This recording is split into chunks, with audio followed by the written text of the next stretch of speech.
ஒரு தொலைபேசி வாயிலாக இணைந்திருக்கிறார் அரசியல் விமர்சகர் திரு ரவீந்திரன் துரைசாமி அவர்கள். சார் வணக்கம். மாநிலங்களவை உறுப்பினர்களுக்கான 6 இடங்களுக்கான தேர்தல் தேதி அறிவிக்கப்பட்டிருக்கிறது. திமுக கூட்டணிக்கு 4 இடங்களும் அதிமுக கூட்டணிக்கு 2 இடங்களும் கிடைப்பதற்கான வாய்ப்பு இருப்பதாக பார்க்கப்படுகிறது. உங்களுடைய பார்வை என்ன? இது ஷியாமண்ணன் சொன்ன கருத்தை நான் அப்படியே வழிமொழிகிறேன். ஷியாமண்ணன் சொன்னது மாதிரிதான் முக ஸ்டாலின் 4 இதோட நிறுத்திக்கிடுவாங்க தான் நான் கருதுறேன்.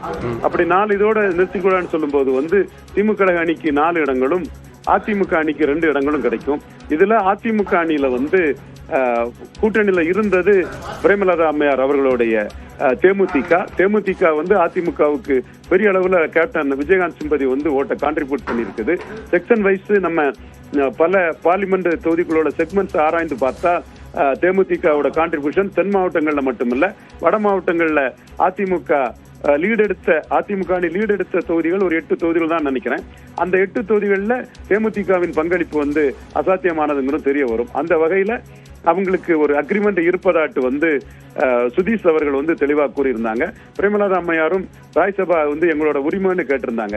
எடப்பாடி பழனிசாமியை பொறுத்தவரை அப்படி அந்த அக்ரிமெண்ட்டும் இல்லங்கிற ஒரு பதில சொல்லியிருந்தாரு. என்னோட பார்வையில அக்ரிமெண்ட் இருந்திருக்கலாம். இன்னும் 2026 மக்களவை தேர்தலுக்கு முன்னாடி இன்னும் ஒரு 6 ராஜ்சபா உறுப்பினருக்கான தேர்தல் வர இருக்கிறது. ஒருவேளை எடப்பாடி பழனிசாமி 26ல கொடுக்கலாங்கிற எண்ண ஓட்டத்துல கூட அந்த 25 26 ஸ்பெசிபிக்கா ஒரு அக்ரிமெண்ட்ல சொல்லாம வெறும் ராஜ்சபா என்ற அக்ரிமெண்ட் இருந்திருக்கலாம்னு நான் கருதுறேன்.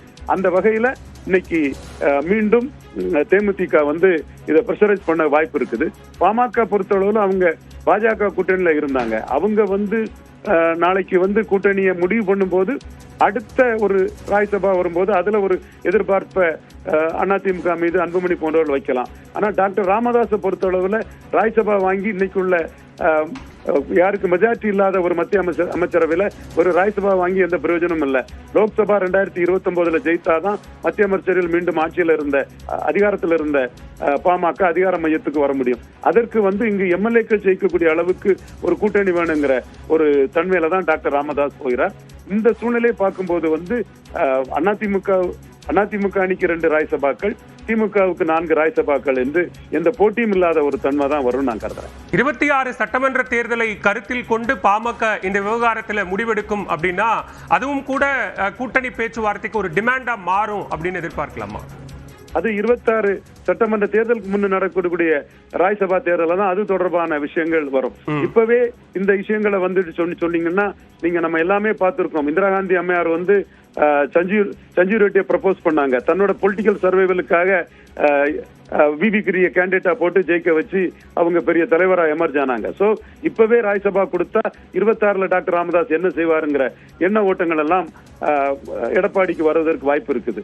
ஒருவேளை அவங்க ராஜ்சபா கூட்டணி கட்சிகள் கொடுக்கணும்னு அவங்க நினைச்சாங்கன்னா 25ல கொடுக்கறத விட 26ல அது கொடுக்கறதற்கான சாத்தியக்கூறுகளும் வாய்ப்புகளும் தான் அதிகம் இருக்கும்னு நான் கருதுறேன்.